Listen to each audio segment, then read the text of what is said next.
Let's unlearn all the conditioning, take our power back, and truly express our authenticity without shame and fear.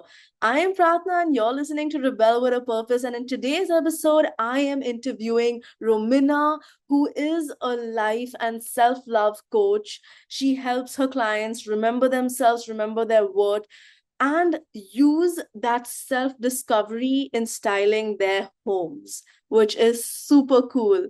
So let's get right into it. Hello, Ramina. How are you doing today? How are you, Pratana? I'm good, thank you. I'm doing good too. It's so nice to see your face again. I loved talking to you. I loved your energy, and I'm so excited to have you on board on this episode. I want people to witness your energy and to learn so much from you. Thank you so much for the invitation. It's such an honor to be here. I also loved very much our conversation the other day. So let's start off. I want to first start off with introducing you to our listeners, basically what you do and what got you into this. It's hard for me to say this is what I do. I'm kind of discovering it as I go.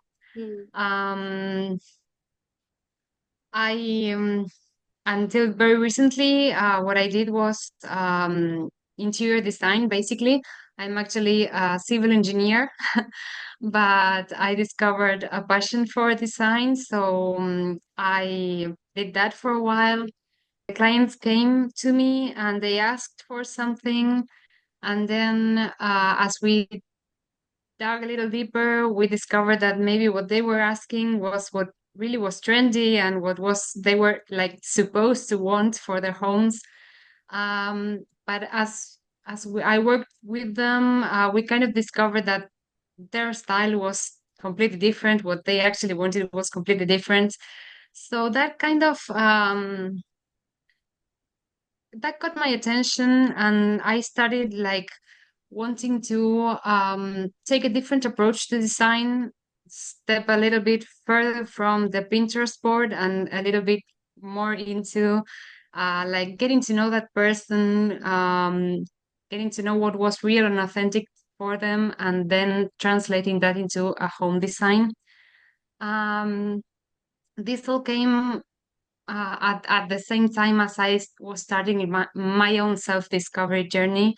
I was for a very big chunk of my life, like really disconnected from myself. And when I discovered that, it was like very challenging and frustrated at first because I was so afraid of going in deep, and exploring what was lying there for me to reconnect with. So it was a journey.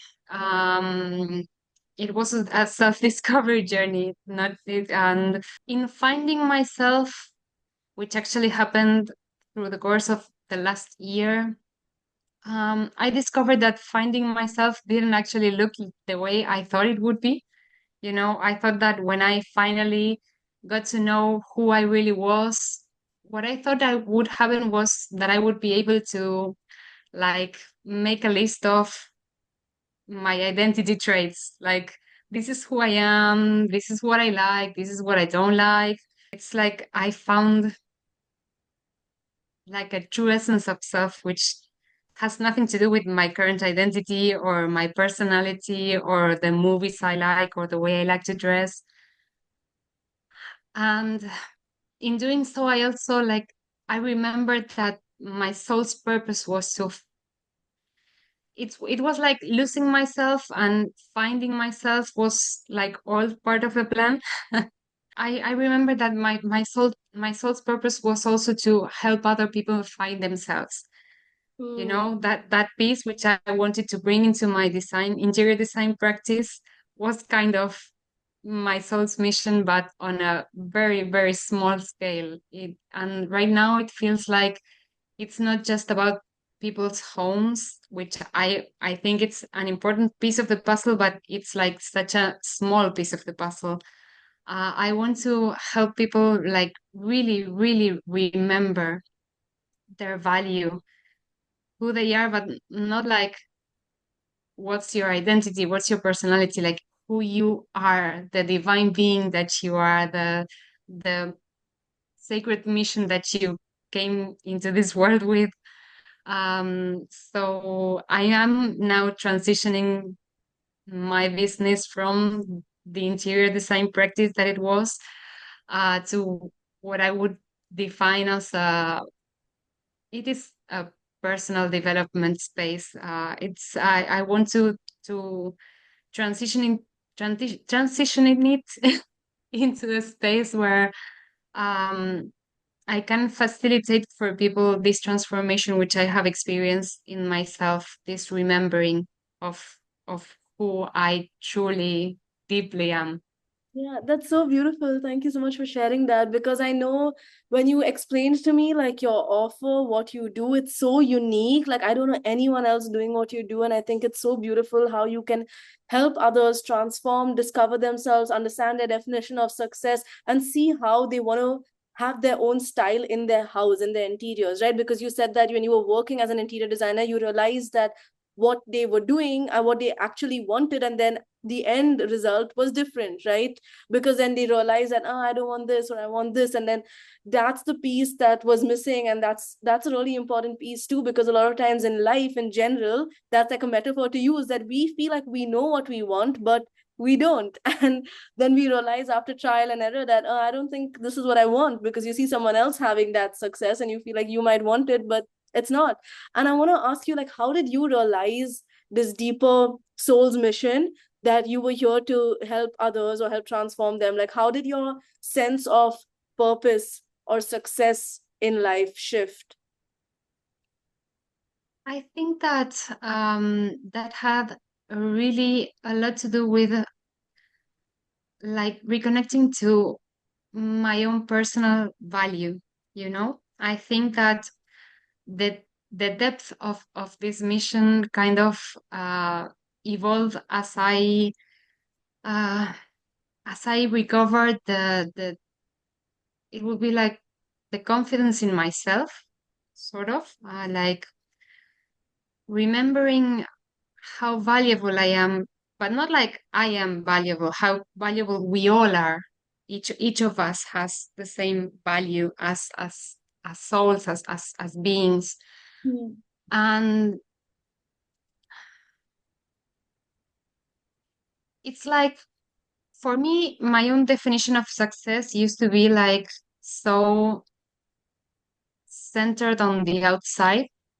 Like most of us of our definitions of success are like I'll be successful if I have this amazing business, if I have this many clients, if I can get these results, if I have this family, if I have these friends.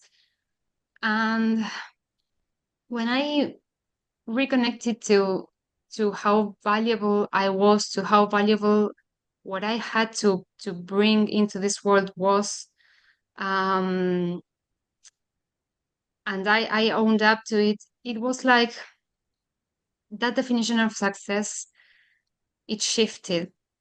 Mm. My definition of success now would of having a successful life would be a life in which I am forever evolving in my truth, you know?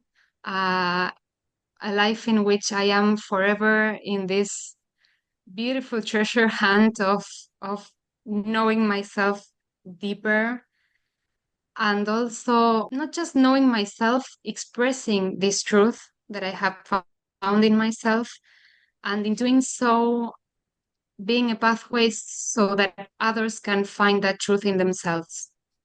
Yeah. I think we are all here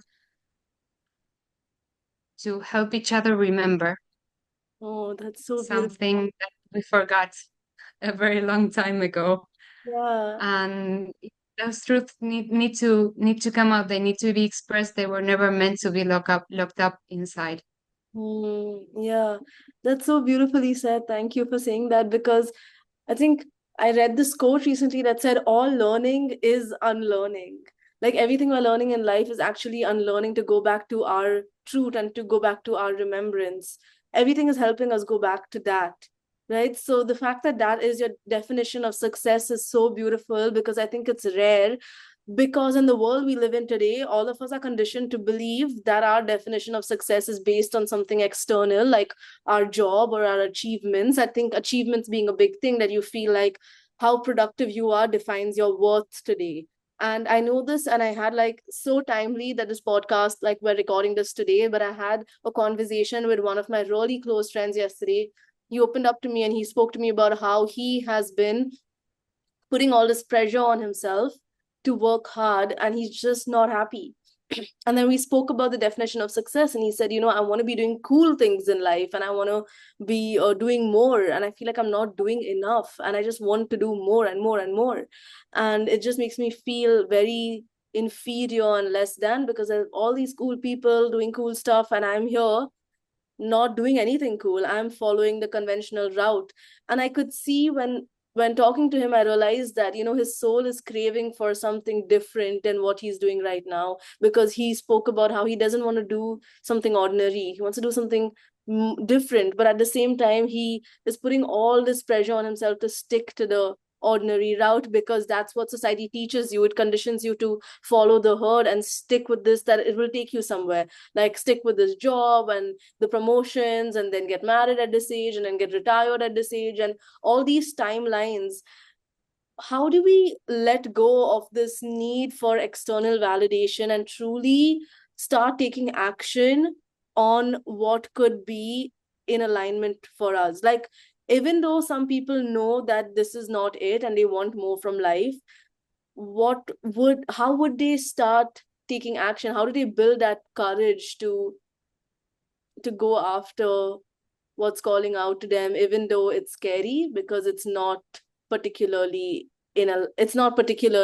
conventional. It's something that's out, like, very, very unconventional, very rebellious in terms of like what society has taught us. The first and kind of, to me, most important thing to understand is that the need for validation, it's like a normal, healthy part of the human experience. You see a small child that comes into this world and looks up to his parents and needs that validation, needs to know, like, I don't know, oh, wow, you did that so well, you're so great. That kind of validation that you get from a parent when you're growing up, it's healthy, it's necessary. The problem to me is that we don't learn to give that to ourselves as adults. It was something that it was supposed to become externally at first, because you needed a reference which you didn't have within yourself yet. But as you grow up and as you become an adult, that should be, you should be able to provide that for yourself. The problem is that in that upbringing, you were brought up by parents who didn't remember themselves a lot of things, who probably weren't so much in touch with their own value, who had lots of personal stuff, like lots of personal wounds, stuff that they didn't work on, like they were suffering themselves. They got triggered. They had their own issues. So parents kind of put that on the child, you know. It's like your child triggers you for some reason, and it's easier to tell the child, look, don't do this, you're not doing this right, please do this differently. Like, as you grow up, you are looking for that validation, which is a healthy thing to do, but you are also receiving conditioning. And that conditioning, which comes from your parents' wounds, conditions you to forget how valuable you are, how trustworthy your own internal system of reference is. So you forget this, and you don't know anymore how to validate yourself as an adult, because you don't know that you can actually trust yourself. You have been brought up, conditioned to believe that you are not so worthy, not so great, that the traits that you came with are not so cool, maybe change them so that people will actually like you, you know? So we lose touch with our own value and we lose touch with our own internal reference system. Since we can't access that self validation, which we should be able to provide for ourselves, we start looking for it outside. We keep asking asking it from our parents, even though we are old enough to give it to ourselves. We keep asking it from our friends, from our partners, from society, from our bosses, and we lose ourselves in the process. And those conditioning voices, those voices that were in your originally your parents or your friends or whoever was your reference as a child, those voices kind of get stuck in your mind. If you pay close attention, you will probably find that you talk like crap to yourself, that you are so self-critical with yourself, with very small stuff, you know. Um, we also learned this from our parents. I remember my father; he could not make a mistake. Making the smallest mistake made him go into a self-deprecating state, which was awful, you know. He would call himself things out loud. He would say to himself that he was an idiot. It was a tiny mistake, but he was so self-deprecating about it. And I think as a society, we are very used to this kind of stuff. You forget something. Oh, I'm so stupid. I forgot. Stupid. You just forgot something. But we talk to ourselves like this a lot. We treat ourselves very badly. And so it's very hard to trust ourselves because we have this voice in the back of our head, which is always telling us that we are not enough, we're not doing it good enough, we have not achieved what we were supposed to have achieved. That small mistake that you make, oh my God, you're such an idiot. How could you make that mistake? You know? So I believe that getting our confidence back in ourselves, for one thing, we need to start to understand how it is that we lost it, you know? Start seeing the way we were conditioned to believe that we were not enough. Like, think about what were you criticized as a child? That was just whoever was criticizing you just had a different way of thinking, of seeing life, had its own conditionings, and he or she brought it to yourself. So let's start unlearning that stuff, you Mm, know, and treat ourselves better, be kinder to ourselves. Remember that we carry all this conditioning and all of these wounds, and we are doing the best that we can. So let's start treating ourselves with some love and compassion, replacing that critical voice with love and compassion. You know, when you can understand that whoever brought that conditioning upon yourself, it wasn't out of not loving you. It was just that person didn't know better, didn't know how to do it better. He or she did it the best that he or she could, and that you got this conditioning. So stop beating yourself up and start to show some love and kindness to yourself, to start undoing those effects. mm, That starts creating a safe space within you mm, in which that what was true to you, that what was originally authentically you, can start expressing itself. mm, That part of you, it's so tender, it's so soft, and you locked it up inside out of fear mm, to protect it, and then you forgot. mm, So that part has been locked up in the dark for so long. mm, It needs kindness, it needs compassion, it needs time. It might be really painful to look and see what you have been doing to yourself. Mm, It's like you have a relationship with yourself, just as you would have a relationship with a partner, with a friend, with your parents, and you have been such a shitty person in that relationship, you know, you have been treating yourself so badly. mm, So it might take a while, you know, to repair that relationship that you have with yourself.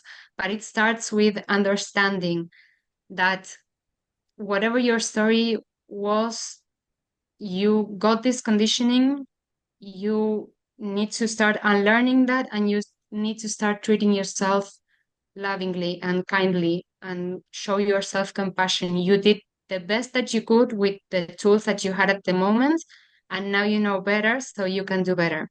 mm. But let's do it from a place of compassion. Let's not do it from a place of, oh my God, I have been such a terrible person. You know, let's stop beating ourselves up. We were never meant to do that. So let's cut it with that, and let's start giving this a safe space to land, you know, to start expressing itself. Yeah, I think that's so important that you spoke about safe space, because without that safe space, our authenticity isn't gonna, come out. Like, it's not gonna shine, it's not gonna be able to express itself. I think a common mistake is we feel like we need to have this tough love way of talking to ourselves, because maybe like that's what we thought when we were younger, that's how we were treated when we were younger, so we've taken it on us to like be very tough with ourselves, and to like be like have these huge expectations and expect perfectionism from ourselves, and all of this is so unrealistic, like, to human beings, because we're not robots. Like, we can't be perfect, and to expect that, obviously you're going to be disappointed with yourself, and then your relationship is going to suffer. And I think it's really important that the whole safe space, the whole empowering yourself, because I've had a coach actually who was super tough love with me, super tough love. Like, she was not gentle at all, and I was like not thriving in that relationship with my coach. Like, I remember that at the end of the relationship with my coach, I was like, I just don't feel better. I don't feel closer to, the outcome of what I wanted from this container and from this relationship. I don't feel like I'm there. I actually feel worse off, because I started talking to myself like that, and I was actually being more harsh to myself. So I think it's so important that you, of course, choose your coach wisely, like, feel in alignment to their energy before you decide to invest. That's number one. But also the whole, like, creating that safe space where you can be gentle and compassionate with yourself, rather than having a harsh or tough love. Like, tough, I don't think anyone thrives on too much tough love. I mean, I guess you can set goals for yourself and have structure, but being tough, I just feel like there's a limit to that. And it's not to say like, just don't go to the gym or just be too gentle and like let it, it's okay if this doesn't happen. It's like, hold yourself to high standards, but at the same time, like, give yourself compassion if you haven't been able to get there as soon as you thought you would. Like, for example, like this morning when I missed the gym, my self dialogue was not, oh my God, why didn't you wake up early? It was, thank God I slept. I probably needed that sleep. I'm glad that I gave my body what it needed. And it's like understanding when your body needs something and when your mind is making excuses, like that discretion is really important. Like, I wouldn't excuse myself from the gym, because I've trained myself to be very consistent with everything that I think is worth fighting for. I think that's a form of self love, is that you be consistent with the things that you want in life, the things that you desire in life, right? So how the next that leads me to my next question actually, which is, how do you build self trust, and how can you just rely on yourself? I think self reliance is very underrated. I think it's a really big part of my life, is that I am able to be so confident and so courageous with my acts in my business or in my life, because I trust that no matter what happens, I'll pick myself up, I'll figure it out. So how do you build that kind of like self trust in your relationship? Of course, that's the next step. The first step is like heal that relationship with yourself, build a nice nurturing relationship with yourself, and then the next part is build a relationship where you can fully depend on yourself, fully trust yourself. How do we do that? I think that actually comes from treating yourself with kindness, with love, and also like first of all making it a safe space for your body and your soul to tell you what they need, you know, because we are often so disconnected, so centered to the outside that we forgot what we need. We put our desires last. We are always focused on what does this person need, what uh, and we are completely disconnected from how we feel. We don't listen to our own bodies. With your bodies all will always tell you when you are like missing the mark, you know. Hmm. The anxiety, the stress, all these things that we normalize as a society, they are not normal, and your body will always let you know that you are missing the mark. So Hmm. listening to your body, creating a safe space so that what you feel inside can express itself. That's your truth. That's your internal guidance system. So I think first of all, it's creating that safe space, being willing to listen to ourselves. Like, okay, I am feeling this anxiety building up inside of my chest. I'm going to breathe through it and I'm going to listen to what it has to say. It's not like breathing so I can push it further down so I don't listen to what it's trying to tell me. It's like I am going to create for myself a safe space where I can listen to what my body, my emotions are telling me. I'm going to start to listen to myself because when you do that, eventually you realize that your body never lies. Your mind can be wrong, your mind can be misleading, but the body doesn't lie. So when you are choosing a goal that doesn't really align with your truth, when you are trying to push for a result which is not really aligned for you, your body will tell you. You will feel stressed, you will feel heavier. So Hmm. making a space where you can listen to that and you'll start seeing how it it's never wrong. The body never lies and your soul is always leading you to where you need to be. So I think when you are operating from your truth, you always like land where you you need to. Yeah. And then also honoring the commitments you make to yourself, because we don't trust ourselves because we break our own words so Yeah. freaking often. How long do you think you would last in a relationship where the other person breaks its word as often as you break your word to yourself? Hmm. Hmm. So You beautiful. know, so once you start listening to yourself and your body starts telling you, this is what I need, please, this is what I want, this is my desire, you honor what your body is telling you. You honor what your body, what your soul is asking for you, and you take that as a commitment to yourself, Hmm. to listen to yourself and to honor what your wisdom, your internal wisdom is saying, hey, this is the way, this is where we are supposed to go. So you take that as a commitment and you never break your word to yourself. That's how you start building that self-reliance, because when you manage to do that,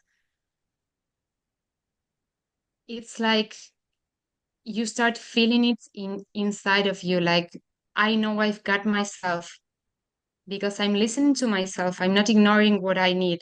Yeah. So I know I have myself. Whatever comes my way, I know I have myself. Yeah. I'm going to listen to what I need. I'm going to give myself what I need. Yeah. It can go wrong. And I really believe that's the highest form of self-love, like just being able to stick to your promises that you make to yourself. And I'm sure that in the beginning of doing this, it requires you to lean into the resistance, and there's so much discomfort. Like you don't feel like, say for example, let's use the gym as an example because that's the most basic. Like going to the gym, it feels tough before, you don't feel like going, your mind's making all these excuses, there's so much brain chatter, and you still, against all of it, decide you're going to do this for yourself. Like regardless of the chatter, you decide you control your thoughts, and it's not the other way around, and you decide that you're going to do this for yourself because you made a promise to yourself. And of course it's a different thing if your body is exhausted and your body is telling you that, hey, take a break today. But then there's that difference between your mind and the body, and I feel like our mind is constantly making excuses, it's constantly keeping us safe in the comfort zone. So it's about creating a safe space and expanding your comfort zone by. I think it's easy to fall into a little trap here. It's like we define self-love as a series of actions, like going to the gym, like eating healthy, like we kind of put all of this stuff that's still external stuff that you do. We put it in the category of this is self-love. This is the way I show up for myself and I care for myself. So, for example, it comes a day when you slept a little bit later because you were tired. And it would be easy to fall into the trap of saying, I missed the gym. This was my self-loving act of the day. So I am not loving myself because I missed my gym. Or you were invited to a dinner party with some friends. You felt it in your heart like it was your soul's wish to go and you eat whatever you eat that night. And this was not healthy eating. So this was disrespecting my love for myself. And I think that's a trap. That's another trap of the mind to keep us in the mind and away from our hearts and our bodies. Your soul wanted to go to that dinner party because it lights up when you are with your friends. That's self-love. You're honoring your soul's desire. Your body needed to stay a little bit longer in bed this morning, Mm, and you honor your body's needs. That's self-love. You know, I think loving yourself comes from, first of all, like knowing, but like knowing it in every fiber of your being that you are a divine being, that you are worth it. You were born worthy, and nothing has ever changed, and nothing will ever be able to change that. So you love yourself because you are worthy of love. Loving yourself is making space for your emotions, knowing that your emotions are all all valid, all good. There are no such thing as good or bad emotions. So you make space for them and you feel them. You mm, don't repress them. Loving yourself is following your heart's desires, not leaving them until the last place when you are done fulfilling everybody else's desires. Whatever happens in your life, whatever emotions that brings up, you know you've got yourself. You mm, know you'll always take care of yourself. mm. That's, to me, that's self-love. Not so much the to-do list that we put in ourselves as self-care.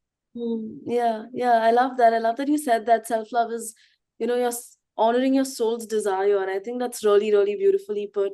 And what about, like, when you were speaking, I was just thinking of this other extreme where it's like you're always doing whatever you want to do in the moment, or you're always like honoring, say, your needs or your wants in the moment. But doesn't that conflict with being consistent? Doesn't that conflict with, being devoted to like a practice?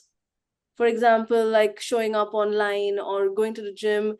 If I would constantly honor like what feels comfortable and safe, wouldn't that wouldn't that stop me from being consistent? I don't think so, because I'm not actually talking about feeling comfortable and safe.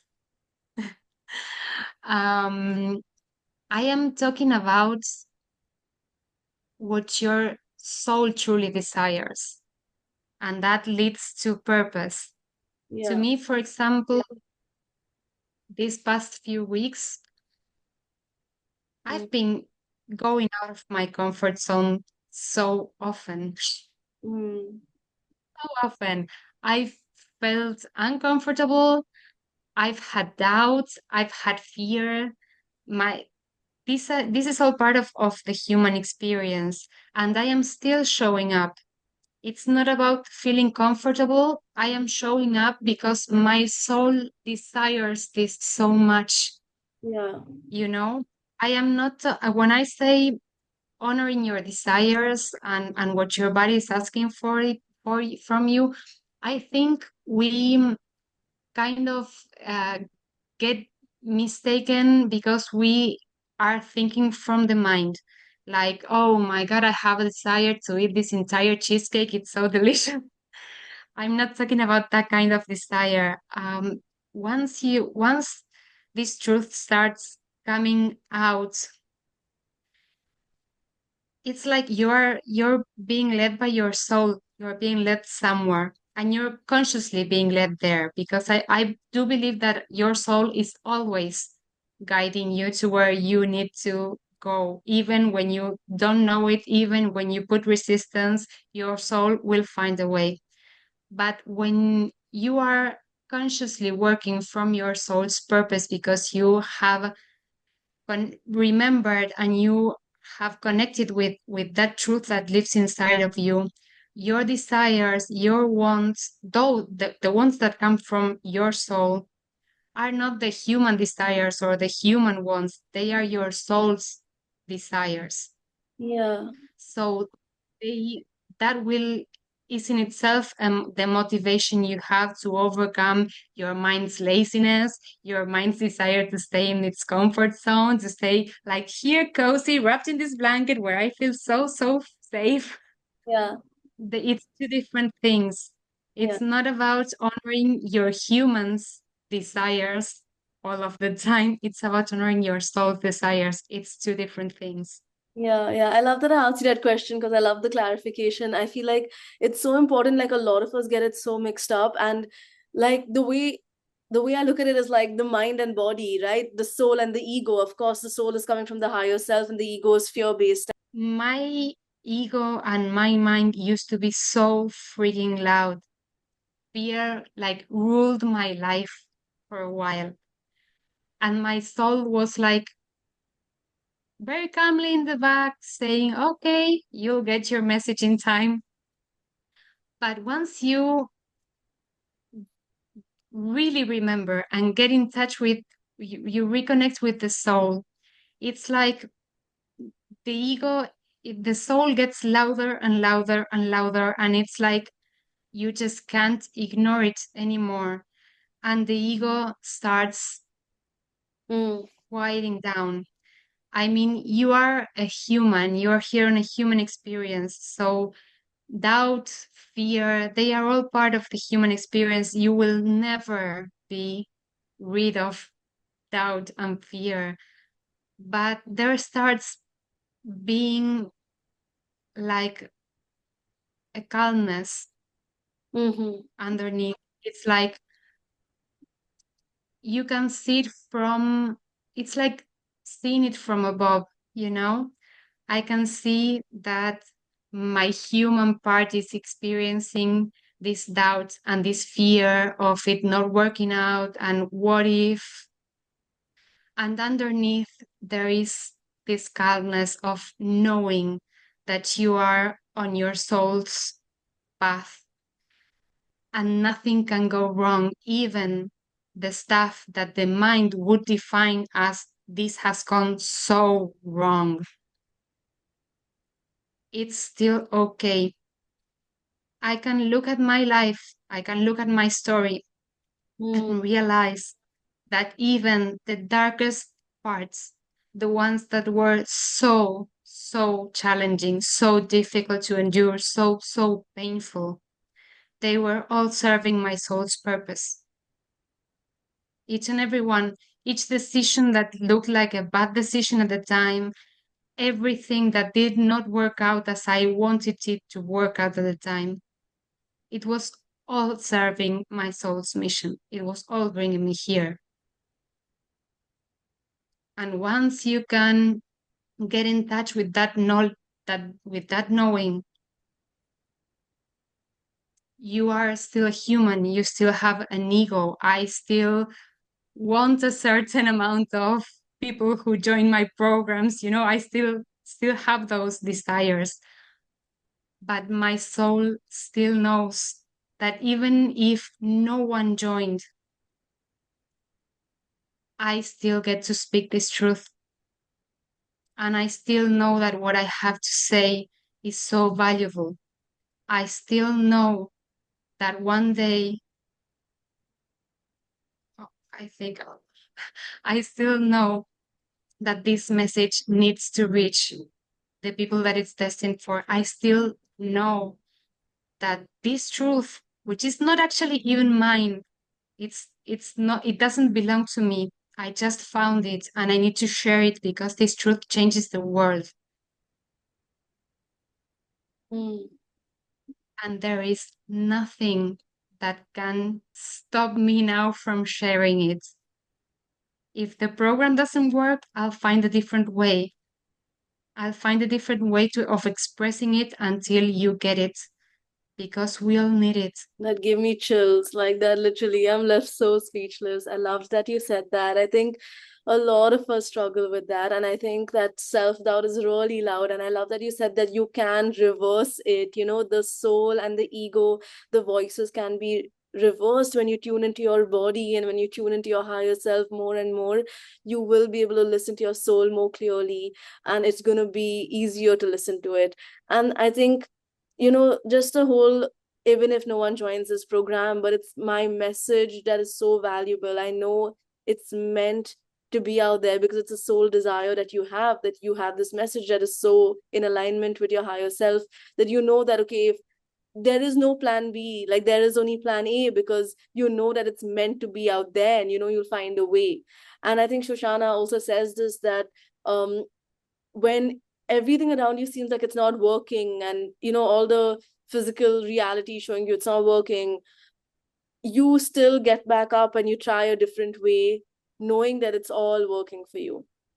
Even though it looks like it's not working, you getting back up and trying a different way, knowing it's all working for you, is what differentiates successful people and those who really are able to live their fullest expression in alignment with their soul's desire. And I just think that's really like beautifully put the way you said it, because I literally got chills in my body and I was just like, I want to listen to this every day. Like every morning I want to listen to this, because it's like, this is what remembering is all about. And this is what we keep forgetting, is that we're all valuable, and so what we have to offer is also valuable, right? So we keep forgetting this, and I think you just saying it just brought it back to life. So thank you for saying it, and thank you for this entire episode. I think you have so much magic, so much power in your words, and I'm so happy that I got you on, and I hope our listeners loved every bit of it. But just to end off, what would you say is a way for those listening to connect with you? Is what would be the best way for people to connect with you? Um, Through Instagram, I guess. My handle is Estudio Habitante. All my content right now is in Spanish. But that would be the best place to find me. Okay, I'll definitely add the link to your Instagram in the underneath the podcast too. But thank you so much for being here. And I really love your energy. I love Yeah. your power. Thank you for sharing that with us today, Romina. Thank you so much for inviting me. I've loved being here. It's been such an honor to share this with you, and I hope whoever is meant to find this message finds it. Thank you. I'll talk to you soon. Bye. Bye. Well, that was the end of this episode. I absolutely loved listening to Ramina's magic, her power, so many golden nuggets. And I hope that even if you had one takeaway, you do take it, implement it in your life. Thank you so much for being here. Thank you so much for listening all the way through. You're listening to Rebel with a Purpose, and I am Pratna signing off.